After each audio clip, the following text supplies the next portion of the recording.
Aloha and welcome back to the Dream Into It podcast. I'm so happy to have you here once again. Again, I'm having a cup of coffee. If you're tuning in on my YouTube channel, you know I like to drink my coffee from my cup or mug. It's a party in a cup always. So cheers to all of you who are tuning in with me live on my YouTube, in my space here. I feel like we're hanging out on the couch, relaxing, just having a normal conversation with you girls. So cheers to all of you. Wherever it is you're tuning in, whether it be on the podcast, on our channel, on my Facebook page, Instagram, all of that, I'm going to meet you where you are comfortable meeting because I really, really value your time. And today is a conversation very near and dear to my heart. It's a love-hate relationship, really, with money. I'm going to say the M word, ladies, money.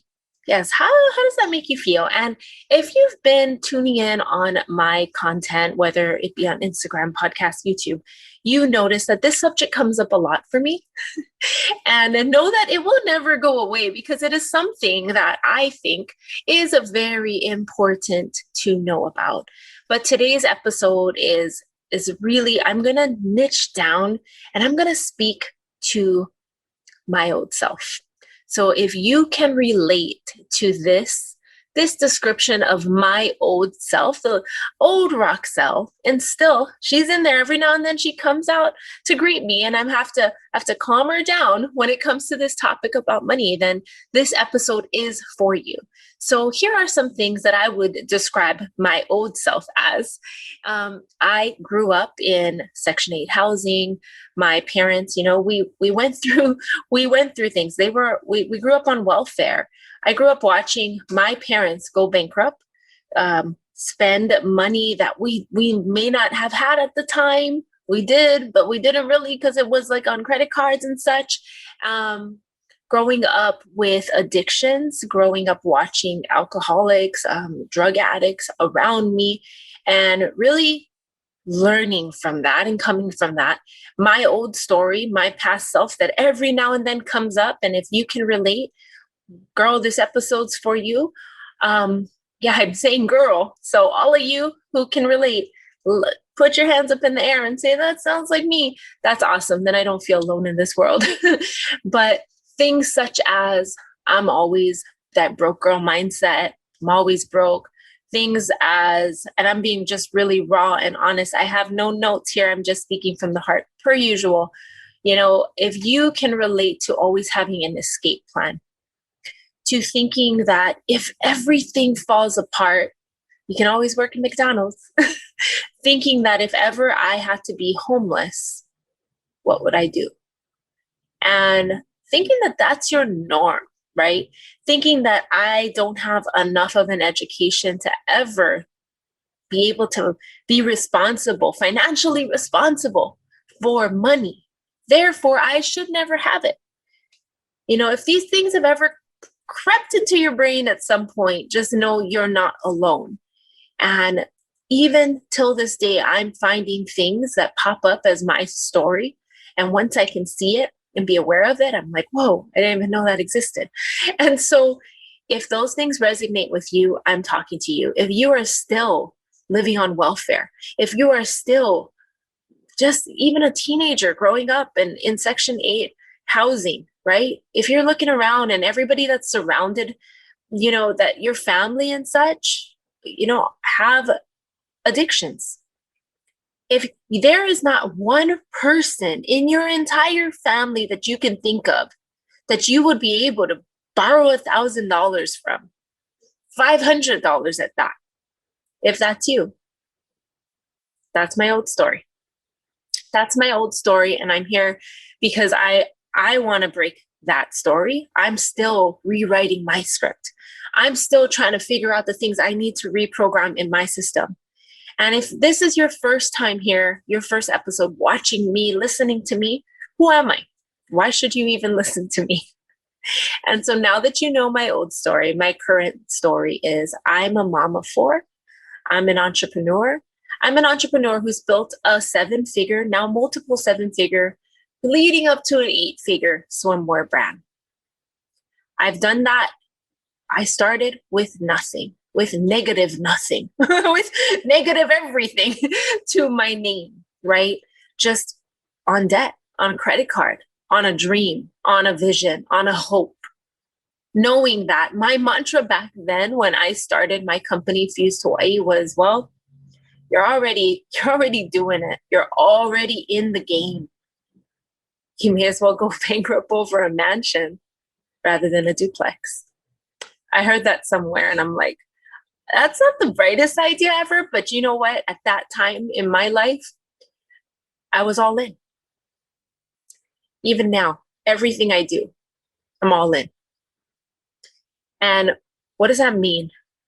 You know, how is this conversation going to be helpful? And when we're talking about money, I can go down so many rabbit holes of information that this conversation can go on for days, because I really, really love learning about these things that I wasn't taught growing up.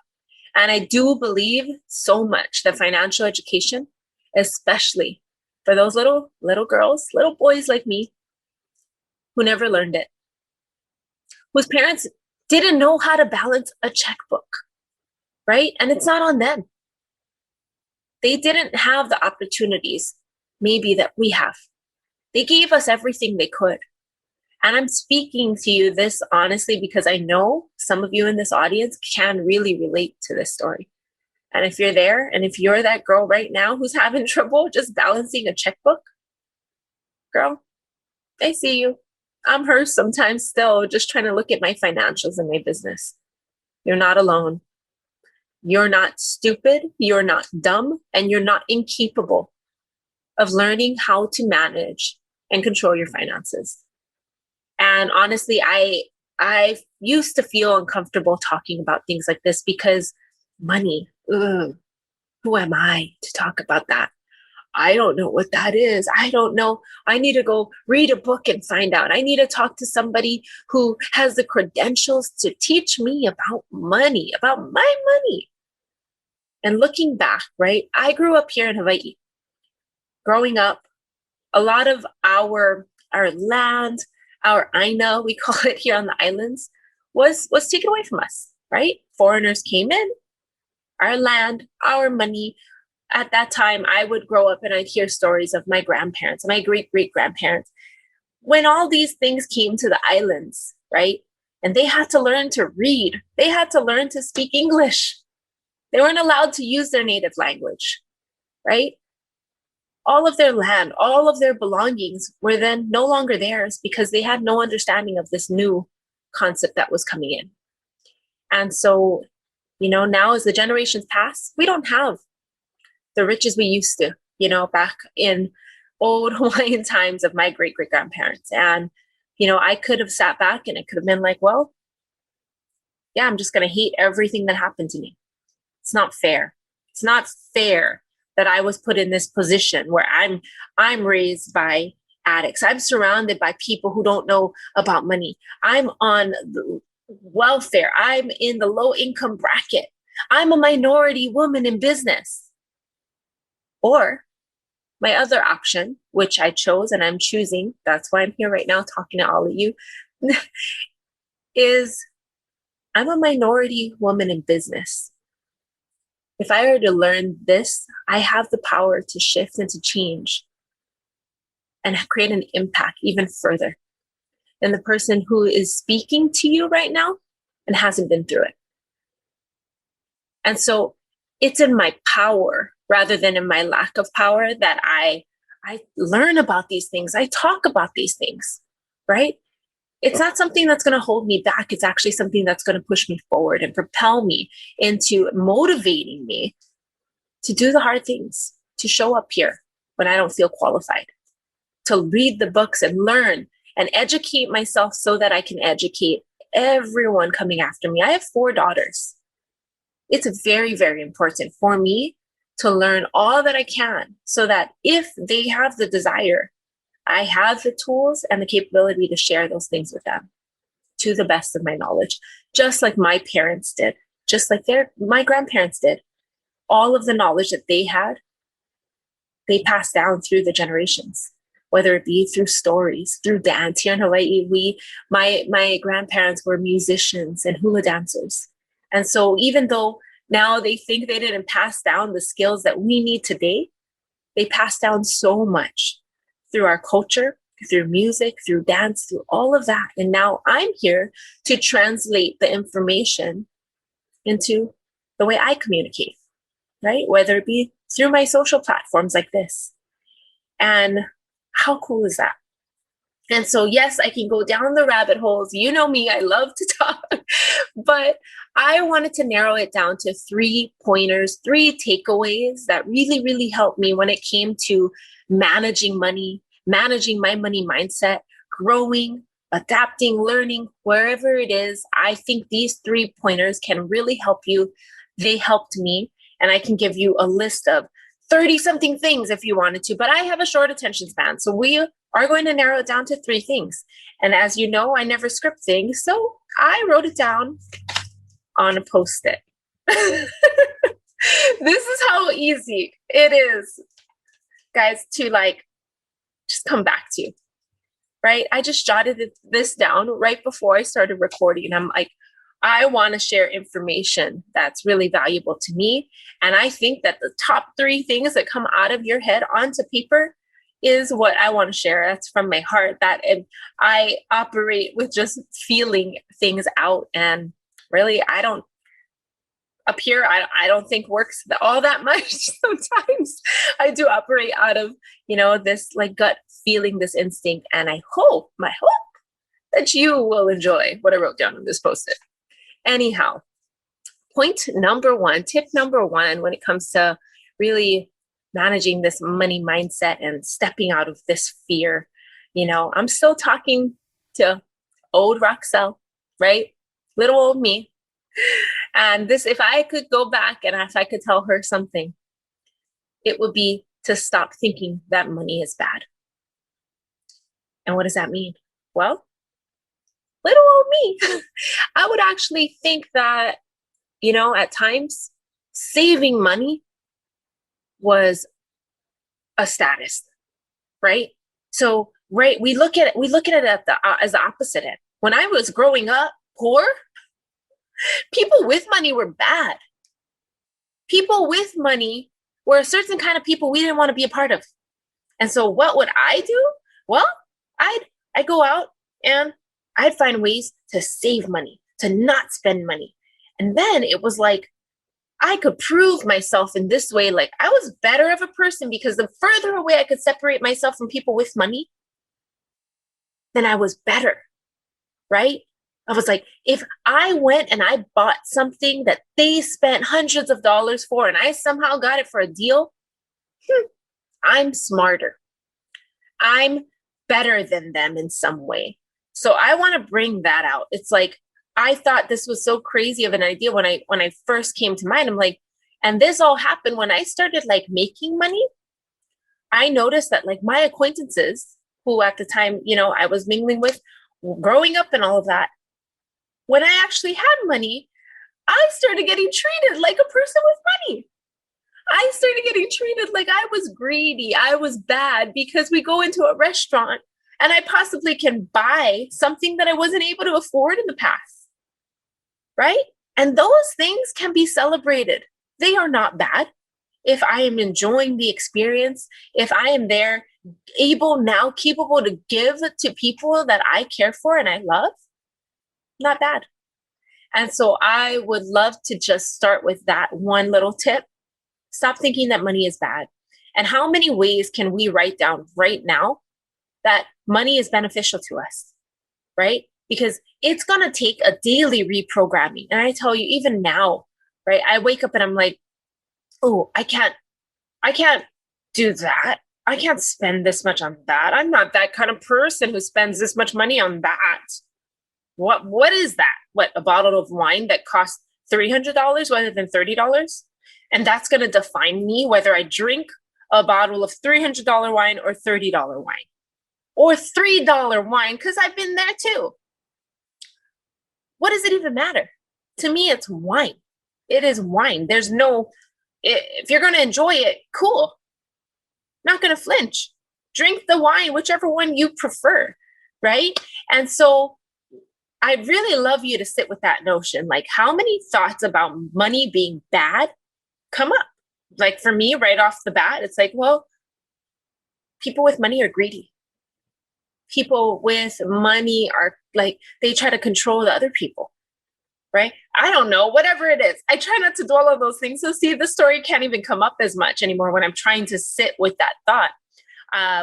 Like, I'm afraid of having money, possibly, because of all these things. Like, I'll just give you these little prompts. Like, money makes me feel.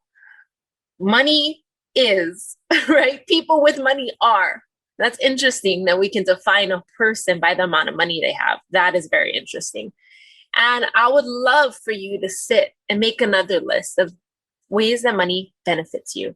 And I would love for you to even put more attention to that list, because the more ways that we can get our mind and our thoughts and our energy to create really good thoughts around money, the money will start flowing into us in that way.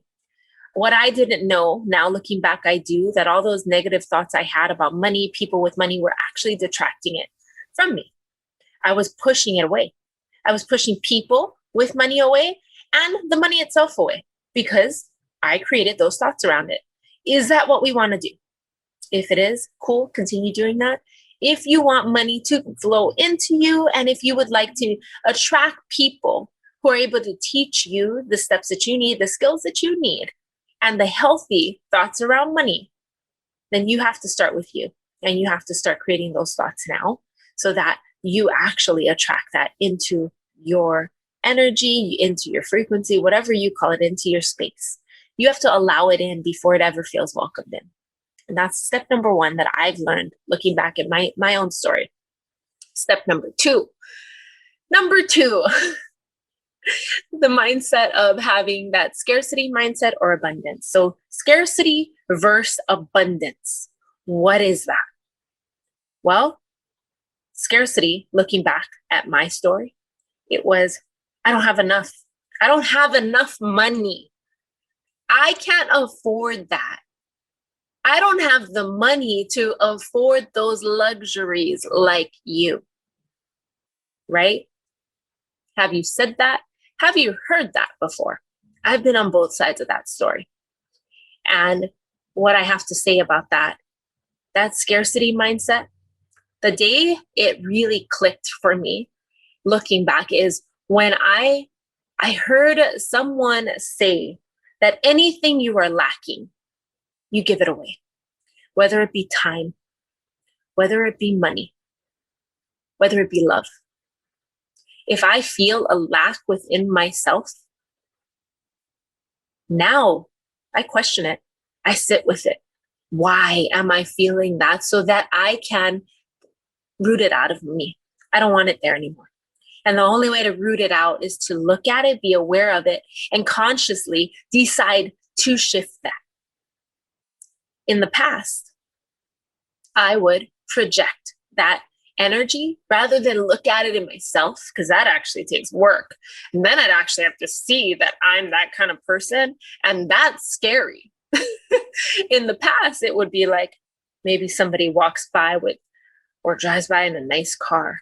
Maybe one of your friends have something that you kind of desire, right? But you can't afford because you're in the scarcity mindset. In the past, possibly my story then would be like, ooh, who does she think she is? Driving that car, walking around with that bag. Whatever. It sounds so silly now when you say it. But honestly, that's the truth, right? And in that moment, that is the moment when we feel this emotion of slight jealousy, possibly, right? Most of the times, though, when we're in it, we don't want to acknowledge it. Heck no, I don't want to see like myself. If you were to look, if I had a mirror shining back at me, showing me myself in that moment, do I want to see my jealous self? No. Do I want to see my ugly self? No. Do I want to see this girl who thinks she's broke and can't afford nothing? No. So in the past, what would I do? I'm going to project it onto someone else. I'm going to project it onto her. She's that person. She thinks she's this. She thinks she's that. That reminds me of the song. She said it like this. She said it like that. I don't know. It's a Sierra song. Anyhow, so what? So what? So what? Yeah, that brought that to my head, that song. Now I'm like, so what? Right? She is her own person. Whatever the thoughts that go through her mind while she's wearing that purse is her thoughts, not mine. I send love to her. I send abundance of energy to her. I hope she manifests more good things in her life. And when that shift happened for me, what do you think happened? Do you think more good things came into my life? Yes and yes. I can say that for a fact. And so tip number 2, right? That scarcity, that abundance mindset, which one do you want to have? And again, I'm going to point out that thought. Anything you think you're lacking right now, time, money, love, anything, test this. Give a little bit away. Give a little bit away. And that makes no sense at all, right? Logically on paper. Why would I do that? 1 + 1 = 2. But what you don't see under it all is when we can separate ourselves from that control, thinking that we have control over something, right? That slow release of whether it be money, a little bit of extra time I'm going to give to you, that energetically in our bodies and our brains, we then learn, wait, I'm still safe. I'm still okay. I can afford to give a little bit of love. I can afford to give a little bit of money. I'm not afraid. I'm not in control. And what happens? More love is given to us, more money flows in, and we'll see more time open up as well. And so that would be tip number 2 for me. As much as we can, try to create this abundance mindset. Try to be in this giving mode, because anytime we can make it about ourselves, right, it gets a little bit harder. We focus in on ourselves, right? If we focus on others, we don't feel what we feel, our discomforts as much, right? And so anytime I can focus on someone else, it kind of reminds me, if there's men in the audience, sorry, but it kind of reminds me of giving birth, right? It is the most painful experience. Like if you were to, they have done it before, they've measured the pain tolerance on a woman while she's giving birth, and it is off the charts. We shouldn't survive that. I've survived it 4 times. And so in that moment, right, women, mothers, if we were sitting there, and we've been there as well, where minds go in and out of focusing on ourselves, focusing on the baby. But the moments where we're focused in on the pain and ourselves, boy, does the pain just get insurmountable. And the moments I can come back and I can think about that little child forming in me and how it's her life on the line, and this beautiful thing that I'm making in my body, and all of these emotions that come through, we get overflowed with love. And when she comes out of us, for me, I have 4 girls, all of that pain just goes away. We forget, like, instantly. When you look at them in the eye and you're just overflowing with that love feeling. And so the same goes when it comes to scarcity and abundance. How many times can we just get our brains back to abundance? And we have that choice, and we can choose. And yes, every now and then we're going to go back here, right? But just like we went from here to here, we have the choice and we have the power to go back to this. But give yourself grace as you go back and forth, because we are not perfect. We are humans. I still do it to this day, even though I'm here telling you what not to do. All right? I'm not perfect. Step number 3 on my little post-it. Let me look down.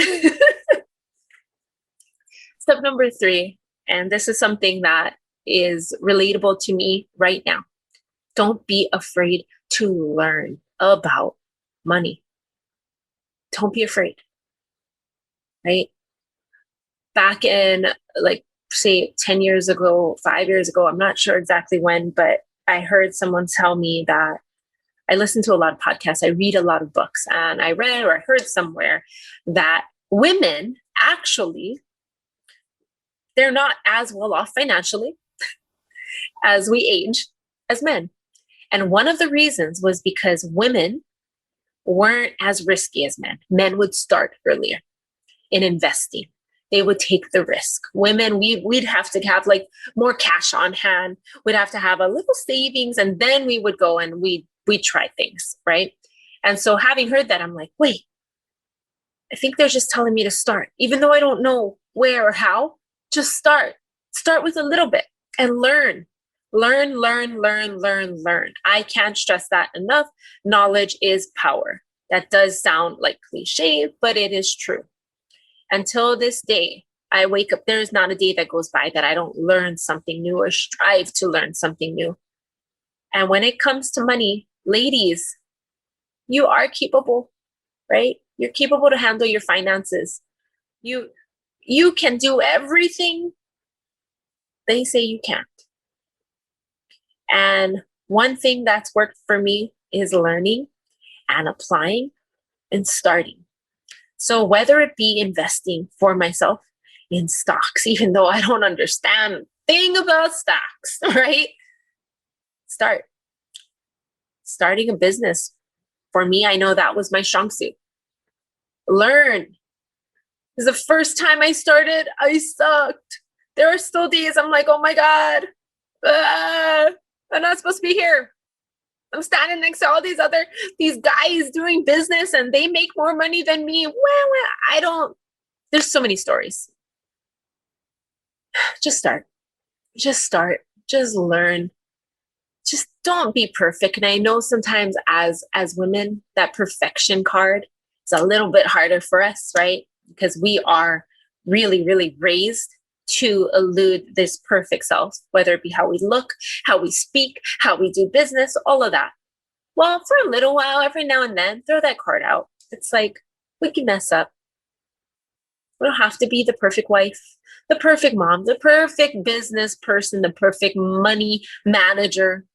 We can make some mistakes. And boy, am I the queen of mistakes. If I'm the queen of anything, it will be of mistakes. I say the wrong things, I do the wrong things, all of it. But I can say also that due to all those mistakes, every now and then, I got to win. And that win compounds over time. And with those mistakes comes the lessons, right? Now I know not to do certain things. And I also know what to do. And so, yes, ladies, if you are that version of my younger self, the old Roxelle, if you can relate to any of those things, I hope those 3 tips really, really helped you. Want to get started in managing your money mindset, shifting your perspective, knowing that it's possible, you are capable. This is the Dream Into It podcast, right? Ladies, dream. It's not wrong. And just to narrow it down off of my tiny little post-it that I got here, those 3 tips that I'd like to share, and I'm going to recap once again, is number 1, stop thinking that money is bad, because if you do that, it ain't never going to come your way. Number 2, let's practice abundance mindset, right? As much as possible, let's stray away from that scarcity mindset and know we have a choice of which one we want to be in. And number 3, don't be afraid to learn about money. Knowledge is power, and you're powerful, ladies. All right, so that is it for today. I'm sure I'll be back on another episode, going down some other rabbit hole about money, and I hope you enjoyed yourself today.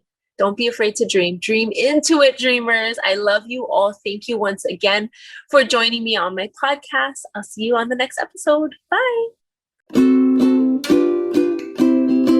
Mahalo for tuning in. I hope you enjoyed that episode. Keep on dreaming into it, dreamers. The possibilities are infinite. If you love the show, share it with a friend and subscribe.